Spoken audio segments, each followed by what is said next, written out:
Guys and girls, recording is in progress. We're back on. So guys and girls, welcome everyone. And I want to let you know it is that time of the month where I get together with Agentbox and in particular, David Bliss, head of sales at Agentbox, where we talk everything real estate and CRM systems. You can't be a successful real estate agent long-term without a CRM system. We know that. Your brain simply can't remember who to call, when to call, what to say, how often to do it. You can do it if you only want to make one sale a year. That won't be too hard to do. But if you want to be one of the tribe, one of the smart brigade that's made the decision to go pro and write 100 sales a year, you're going to have to do a lot of activities that need you to remember things. David, good to see you. How you going? Mate, excited. Amped for ARIC this weekend, and it's coming up to end of financial year, so I'm sure everyone's trying to rush in some final business as well. Yes, so ARIC and this Sunday, Monday, I'm letting you know, those of you that are a little bit nervous about what's happening in Melbourne, nothing has changed at this stage. ARIC is still going ahead. Hopefully they get on top of the things from Melbourne, and whatever's got to happen. If, I'm not saying we're going to have to, but if we got to occasionally put the masks on, we put the masks on. If occasionally we got to do fist instead of handshaking, we've all learnt the new drill. And I'm pleased to let you know that the Agentbox stand and the Panos stand are very close to each other. So please visit us both. Absolutely. I think it's sold out as well, Tom. So it's going to be a really good turnout. It is sold out, and it's a genuine sellout, because sometimes people say sold out, but guess what? There's still 5 tickets left. There is no 5 tickets left. There's no tickets left, David, and there is a waiting list now of people. If you can't go to the event, why don't you just go buy a virtual ticket and watch it virtually, but don't contact me or ARIC for that matter. There are no more tickets left. Today, I'm really excited because, David, we all know that CRM and database management now is integral in the way a real estate agent behaves. However, even when you do go down the path of becoming a process-driven database agent, there are mistakes that these people make. And today we're going to go through the 7 biggest mistakes in database management that you see in real estate. You've got an amazing helicopter view because you see that firsthand from your clients. You see it firsthand. And before I forget, I must congratulate Agentbox, who last week won the award off the top of my head of Best Big Business Digital. Am I right? Or was it something else? No, we won the award in the Digital Technology Awards, and we were the number 1 for the established business in real estate. So lovely little feather to the cap. And what I love about that one specifically is because it really recognizes a lot of the people in the back end of the business, the support, the developers and things like that, who really put the hard yards into making the system work really, really well. So we're very, very happy to receive that. Okay, David, we're going to go through over the next half hour 7 practical mistakes and the cure. We always like to know that if that's the error, what can we do about it? The first one, it is my favorite. It's the one that real estate agents always say, oh, Tommy, man, I'm sending out to a client the same email 3 times. Not a good look. Look, duplicate data. Firstly, can you explain what duplicate data is, and then talk about your views on, how to reduce it and whether Agentbox helps there? Yeah, totally. So there's a reason this one is number 1 on the list, because it impacts all the way through the CRM, not just from the marketing side to your reporting side, absolutely everything that happens within the system can be affected if you don't get this part right. And exactly as you said, it is about the same person with the same details existing in the same system more than once. And as soon as you have multiple versions of a contact, you don't have a consolidated view of that person. You're going to have a couple of notes over here. They've gone to an open for inspection over there. You can't completely understand that client's journey with your business. And then secondary to that, you then go to send them an email and then they get it twice. And they say, well, Tom, you're spamming me. I'm going to unsubscribe. But guess what? They only click that once and then they keep getting emails from you because you exist in there time and time again. Then they start getting pissed off because you keep sending them emails when they think you've unsubscribed. So getting this part right is really, really important. You need a system that dynamically, systematically eradicates duplicate data from the system, and it does it at the point of entry. The challenge, and the reason I like this topic today, is that I don't have to just talk about Agentbox. This is about CRMs across the board. It doesn't even necessarily have to be real estate specific. All of these challenges are specific to database management. And the big challenge that a lot of systems do is that they look at this post. They look at this after the duplicates have been created. They run checks. They go through and you can find and merge things after the fact. The problem with that is you're just trying to fix the problems that you've already created. You want to stop duplicates as you are entering the data in. If you're waiting to do it later on, to do searches, it's too late. And the biggest thing that you can do, and the biggest advice I can give to the agents is, and it's a bit of a cultural thing within the business, is take the time to get the data at that point in time. So I get it, you're at an open for inspection, you're busy, you've got lots of people, and I hear it all the time from clients that we don't have time to get email addresses or suburbs. I can only grab a first name, a last name, and a phone number, and that's all they're getting at an open for inspection. And I completely understand when you've got lines of people there, you want to get them all in as quickly as possible.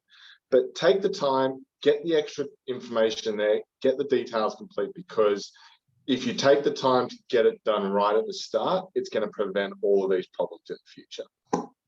Okay. Chris Quinn has made a comment. You put shit in your database, you'll get shit out of your database. If you don't trust your data, you won't trust your database, and you won't work your data to its full potential. That's a very smart comment there, and colourful as well. But, you know, I mean, the thing is, but like, how do you avoid having the same person in 2-3 times? The best ways to do it is to utilize unique identifiers. Some people will use phone numbers, some people will use email addresses. The best way is to be doing both. And that's why it's important to capture both of those at the point of time when you're entering people in, because you know, the wife might come through an open for inspection and she might give you the husband's phone number because he wants to communicate, but they might have separate email addresses and things as well. So utilizing both of those to identify them at the point in time, and if you're using both of those, that's where you're going to get the most amount of success.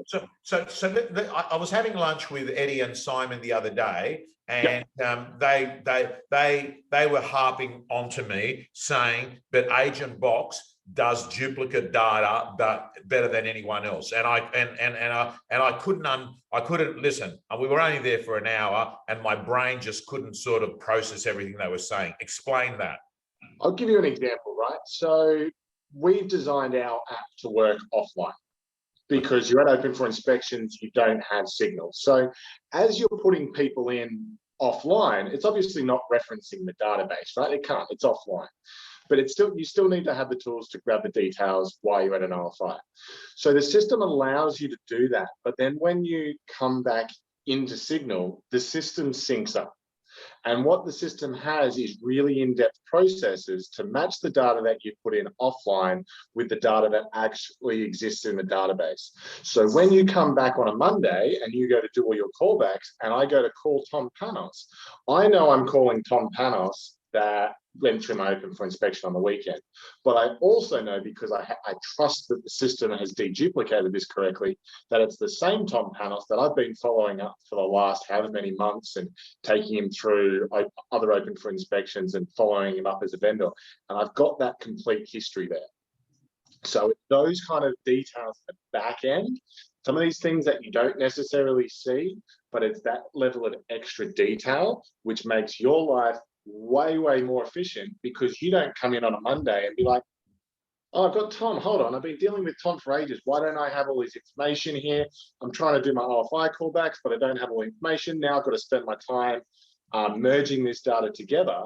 And instead of just focusing on what you want to be doing, which is your open for inspection callbacks, you're having to waste time actually trying to merge these contacts together.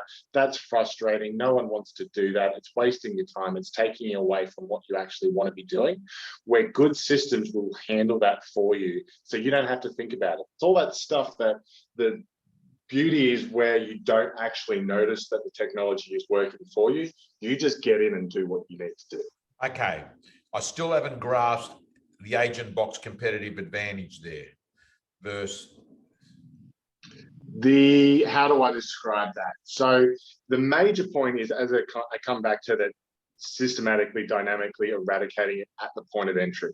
Right. Because, as I said, what a lot of other systems will do is they will provide ways where agents can force it through. They might bring up a duplicate, but then the agent says, nah, I'm just going to skip that. I'm going to create another contact. So what you're saying to me is the way Agentbox operates is it's harder to create a second entry. Correct. Absolutely. Absolutely. Okay. Now, I want to move on to the second mistake you think people do in database management, David. And this one's an obvious one, but I'll love to hear further comments. Incorrect classifying or categorizing of data. And I mean, obviously, if you're going to put a seller into a buyer category, that ain't the wisest thing to be doing. No, spot on. And I guess the first mistake people make here is trying to use too many categories. We bring people across to Agentbox, and you look at their data and they've got 400 different categories or classes, depending on, or tags, depending on what they might be called in the system. There's no way as an agent you're going to be able to sit there and remember that this person's this category and that person's that category. Chris put this really well, is that you need to trust your data. So when I bring up a category, and these are my past clients, these are my future vendors, I've got my pipeline A, B, or C, and I bring up that category, I know that that is a complete category. I know who's in there. And if I choose to then bulk email to them, bulk SMS, bulk communicate in any way, I can trust the data that's in there. So the mistake that most people make here is just simply having too many categories, when realistically, you probably only need 7 to 10 categories you use regularly. I mean, you've got access to it. Yeah, sorry to interrupt. Go through those. You've got access to see what a lot of people are doing that are successful with categories. What are the ones that you're about to mention? Yeah, the common ones I see are your pipeline A, B, and C, whether you call that pipeline hot, warm, and cold, 30-day, 60-day, 90-day, whatever that be, have your categories that define when people are going to be able to come to the market, because that will dictate how you're going to communicate to them. I know one of your gym members, Pat Cosgrove, does this really, really well. He opens up a category, he calls through all of the people. He, every Monday he's calling his pipeline A's. Every month he might be calling his pipeline C's, that kind of thing. You obviously want to make sure you've got your past. Shout out to him too, David, because I've got to tell you, I've had a long history with Patrick, and he, in fact, I'm going to bring up the note he sent me, because this is a great news story about an agent that persisted in being process-driven, would keep making the phone calls, and he's gone off, and I'm just bringing it up here. Oops, sorry, gang. He was able to inform me he hit the big $1 million mark. Tom, I have finally passed the $1 million mark about 2 weeks ago. hoping to finish the financial year at 1.3 to 1.4. Thank you for everything. Letting you know 2.5 million is the goal next year. And I've got to tell you, David, that's a great story of a guy that persisted, kept making the phone calls. We're talking about a guy that was pumping out at least 50 phone calls a day, right? Just nurture phone calls. And what you're saying to me is that he's very good at the hot, medium, cold calls. Totally. And we're going to come to this point a little bit later about he had a process which he put into the CRM and he followed and he chased, and the CRM was able to help exemplify what he was doing there. And that's turned into great results, because I met Pat a couple of years ago now when he would have been growing and growing. And it's great to see that we've been able to help him Beautiful. hit that $1 million mark. Yeah, that's exciting.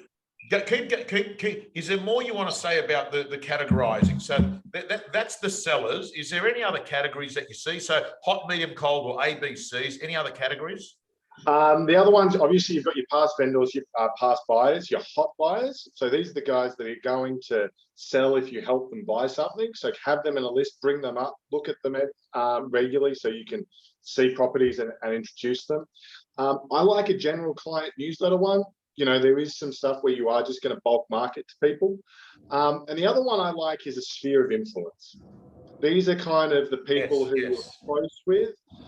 These are the people you might have referral arrangements with, people who you want to be continually keeping in touch with, because they're going to give you referrals and those kind of ones there. So I think everyone might have a couple of their own little personal ones, which it might be geocentric or something specific to their area. The one thing I hate seeing is buyer categories, where they've got this, here are all the buyers that are looking between 1 and 1.1 on this street or this suburb. You end up with categories that are just everywhere. Most systems will have a tool for buying requirements, which will provide you much, much better refinement for searching.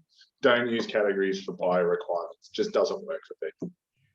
Yeah. So the thing, you know, with buyers, like I was with Paul Biller from Biller Double Bay, who's an Agentbox client, and you know, like he explained to me that every realestate.com and domain.com inquiry automatically becomes a contact in a CRM system. Yep. Right, which is great. You know, I think that process of that seamlessly integrating, but I could just picture thousands and thousands of buyers end up populating your database. And if you don't work it right, you can actually, one of the other points we're going to end up talking about, fact versus fit database, can become really challenging, you know. Any comments on any comments on that with buyers? Yeah, and well, this is where we come into these next mistakes, which is you don't necessarily know when those buyers are coming in, whether they're going to be a really good relationship and opportunity, or they're not going to be. At that point in time, they're coming in, they've got to be captured there, and they've got to be in the system, because they might become a really good opportunity for you. But this is where categorizing is so important, because you are going to collect a whole bunch of data. It's going to come in, and those are important to nurture, but the categorizing and classifying of data allows you to segment it. So you might have a big database, but here are the sections that I'm regularly working with. These are the sections that I'm continually nurturing. These other ones in the broader database that are coming from the buyer inquiries and those kind of things, great, they're in there. But focus on the categories that you can work with and that are manageable. And that's why categorizing is so important, and getting that into people's repertoire and habits is one of the keys to success. Okay, so let's confirm. So far, we've spoken about duplicate data, incorrect classifying and categorizing. Incomplete data is the next one, which on the surface is pretty obvious what it is, you know. You know, having 10,000 emails is good, but useless if they have no phone number, no requirements, no categories. Totally get that. Totally. And this often comes in when you are capturing a lot of inquiries, because people go onto realestate.com, they put their first name, their last name, and maybe an email address. And what ends up happening is you do get databases that are filled with a lot of contacts, but they're not really useful. Or if that person then unsubscribes from you, well, they're basically useless within your system because you don't have a way of contacting them. So you should be regularly doing searches in your database, identifying people that don't have some minimum requirements, and just getting rid of them. They're obviously no value to you. Clean it up. We had a story with a client coming on board. It was a couple of years ago now, and they had a database of about 80,000 people. And then as we filtered it down, and we said, okay, well, how many of these, we obviously got rid of a few duplicates that existed in their previous system. We then looked at all the people who didn't have any phone numbers or email addresses, those who just didn't have email addresses, those who didn't have requirements. And out of the 80,000 contacts they had in their database, which they were very proud of because they thought they had a big, powerful database, there was only about 15,000 contacts that actually had complete data there, that had first names, last names, mobile numbers, email addresses, they had notes, they had requirements against them, and could really be utilized and used to build relationships with. So don't fall into the trap of saying, well, I've got 80,000 contacts. Well, that's not necessarily true if they're not complete. Well, let's move on to the next one, because I think it pretty much summarized it. And I plagiarized this sentence of Marcus Ciminello when I interviewed him many years ago. And he said to me, I asked him the question, I said, how big's your database? And he says, not big. I prefer a fit one than a fat one. And the conversation then went on, and he said, look, Tom, you know, at the price point I operate, 12 people really matter to me in my life. I'm selling $10, $15 million homes, and 12 people will give me a lot of referrals. So I've got to treat those 12 people in a different manner than the rest of the people.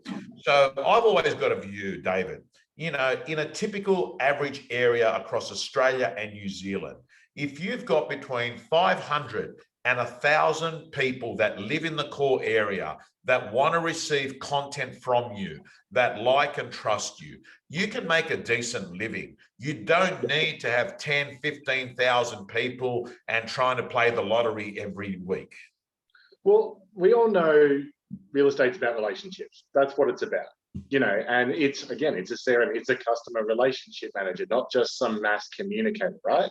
So if you're building a relationship, and let's use Patrick as a great example, right? He's doing 50 calls a day.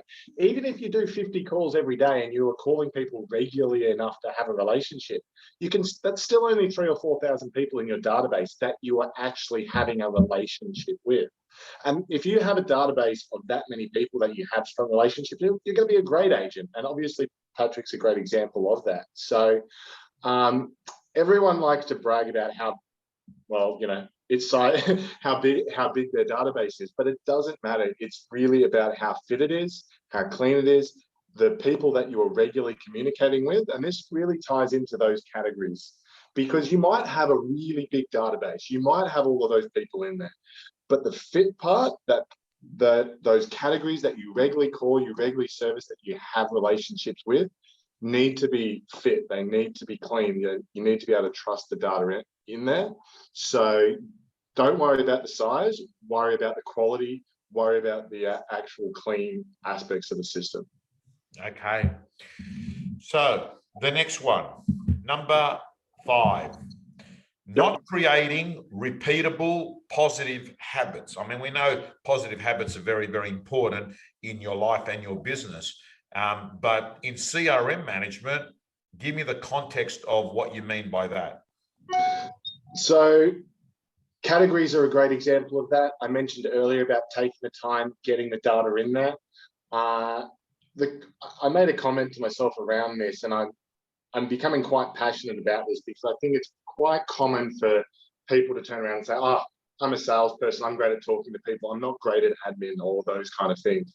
Unfortunately, we live in a digital age now. We need to be communicating with more people. We need technology to help us do that. And we talk about utilizing that data to provide better service or be better managers. Being not great at admin or not being able to use systems isn't really an acceptable answer anymore.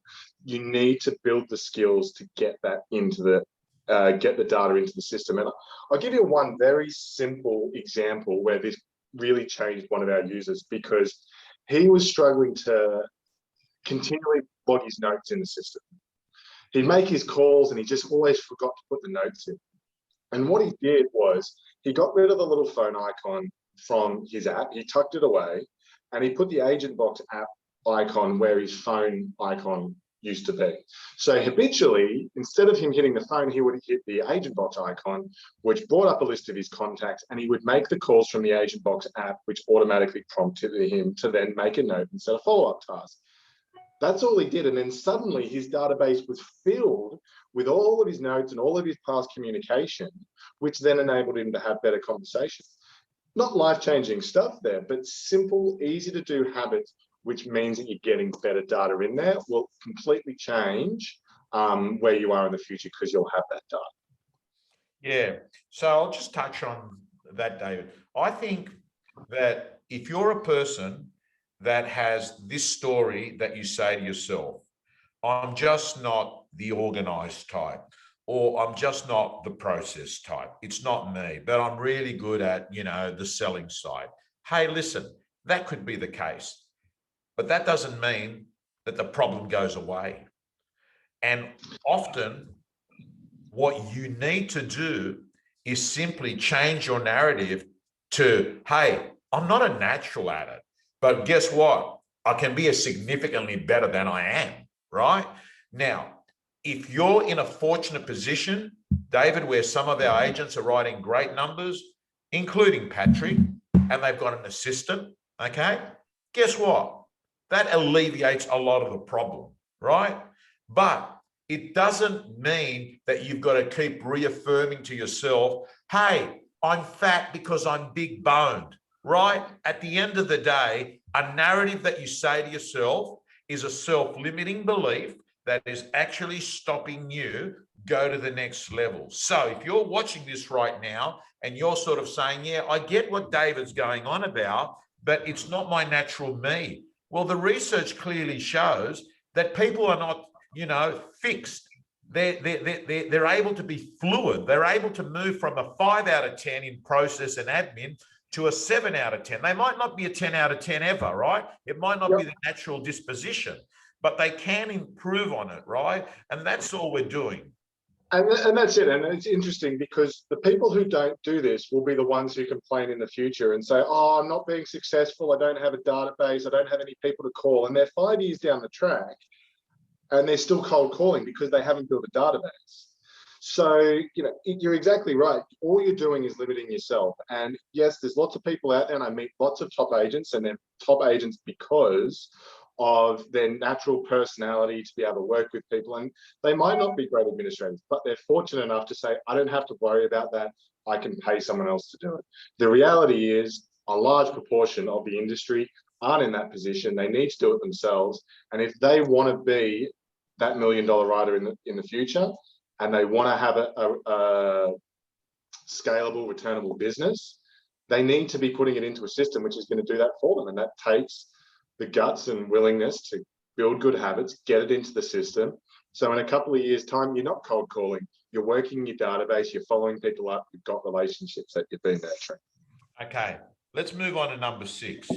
Not using data to drive decision making, right? And love to get your comments on that. I think you've got to make data your best friend in real estate. I mean, I often help a client on a Saturday make a decision about buying or selling a property by opening up, something like CoreLogic RP Data, the app, and saying, well, I know Mr. and Mrs. Vendor, you want $1 million, but I'd like to show you what RP Data is saying right now. And these are the people that are used by banks to actually approve the loan of your buyer. They're saying 900 based on this algorithm, right? So I'd like you to tell me what you mean by not using data to drive decision-making. There's 2 aspects where this is really important from the sales side, but this is also a big note for the principals and the sales managers out there as well.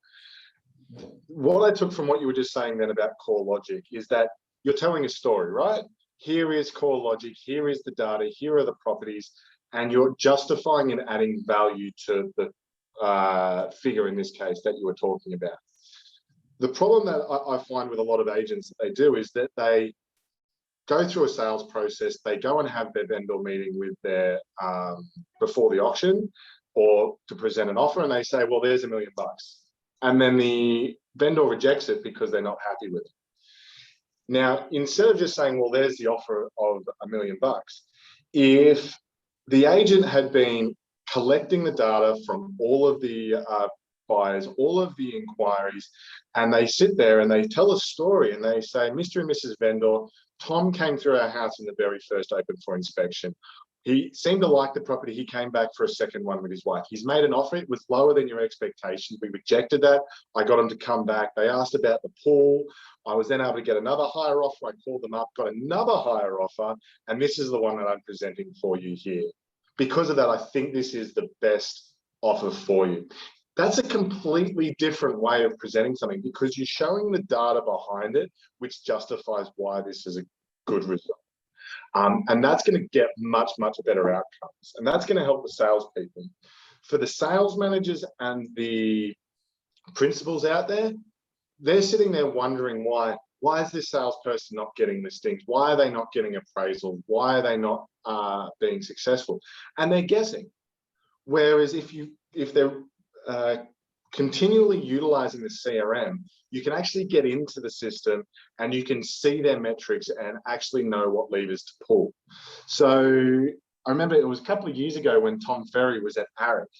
He said that his business was run on what he called a data-driven meritocracy, basically saying it's the data that drives the decisions. So I use this throughout all of my one-on-ones with all of my salespeople. How many people have you been calling? How big is your pipeline? What is in the current closing stages? And then you use that to help guide and coach the client. And the only way you can do that is if the data is in the system. So if we go back through those past mistakes that people are making, well, we need to trust the data. It needs to be clean. You've got to have complete data to make sure you're following them up. Your database has got to be fit. It can't be filled with junk data. You've got to have habits to get it in there. And if you do that, you'll be able to trust the data and you'll be able to guide and coach your agents on getting more success. David, do a lot of your clients use the vendor feedback reports that can be populated by Agentbox? Because it's an example of using data to help drive a decision to a vendor to accept the reality of the marketplace, right? Yeah. Is there a simple way that they get a vendor report done? There is, and we've even got some digital stuff coming around that, which is taking those reports out of just the printable PDF formats and getting it into more live digital formats. But right now, absolutely, it's one of our most commonly used features, and it's a great benefit to the agents because all they're doing is their normal tasks, right? Which is checking people in, using the app, grabbing their feedback, doing their callbacks. But because that's all been collated into that report, you can tell that story just like I told you there. And you've done nothing more than just do your day-to-day activity, but it gives you a really nice professional way where you can use that to educate the vendor to get a good result for. Okay.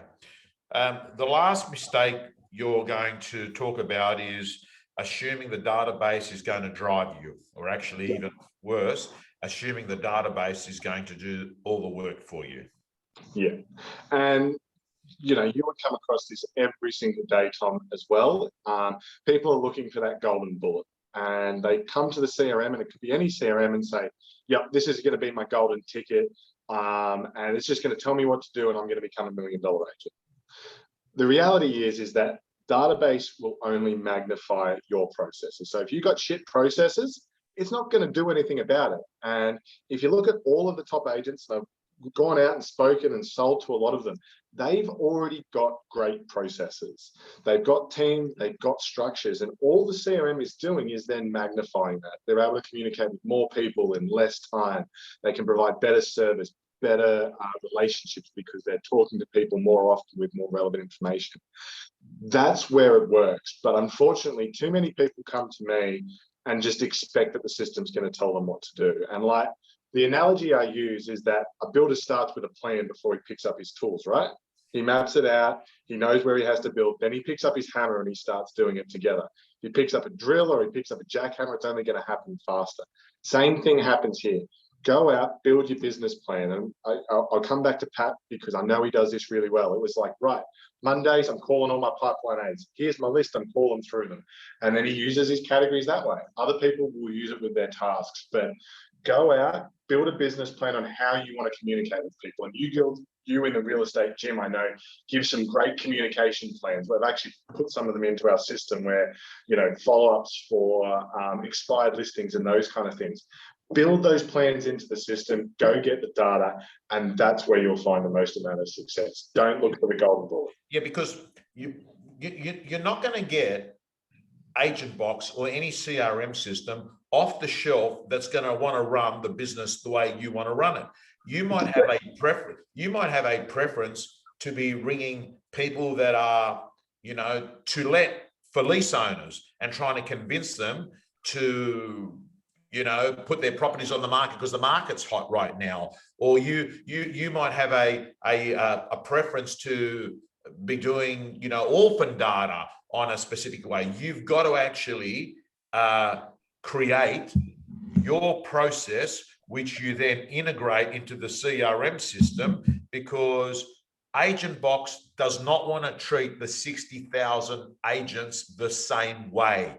Everyone works to their own strengths, their own weaknesses, and what they like doing. I mean, some people don't like doing one form of prospecting versus the other, you know? Yeah. And I know one person who I know does this really well. She's speaking at ARIC, Kathy Baker from Bell. Yes. Her client for life processes are phenomenal. She follows people up. It's all recorded. There is tasks. There is things that are done really, really, really well. She has a process. And yes, depending on which CRM you go with will depend on how successful that is, as the CRM will magnify, exemplify that process, but she's got the process first, and that's why she's successful. If you look at the Peter Chaunceys, if you look at the Ben Collies, if you look at the Patrick Cosgrove, all of these guys have great processes. It's the system that's making them even better. So my advice to all of the people listening, especially those in the real estate gym, is you've already got a lot of those processes there, Tom. You've got communication plans. Go look at them. Find the ones that are relevant to you, that work with your personality, the way you want to communicate. Spend the time, get them built in the system, put your letters in there, build your activity schedules, build your categories, and then you will start to find success.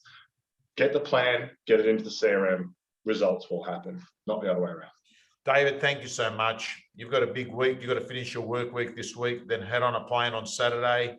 Get everything set up, put those big Agentbox banners up, get your point of sale material. You're going to be open for business. Any of the 3,500 people that are going to be at ARIC that aren't an Agentbox client, go over. I'm sure they'll give you something for free there. What do you got? Maybe a hat or something? We've got plenty of giveaways. Absolutely. Come have a chat to us. As I said, we're right near yourself, Tom. So if you're not coming to see us, come and see you.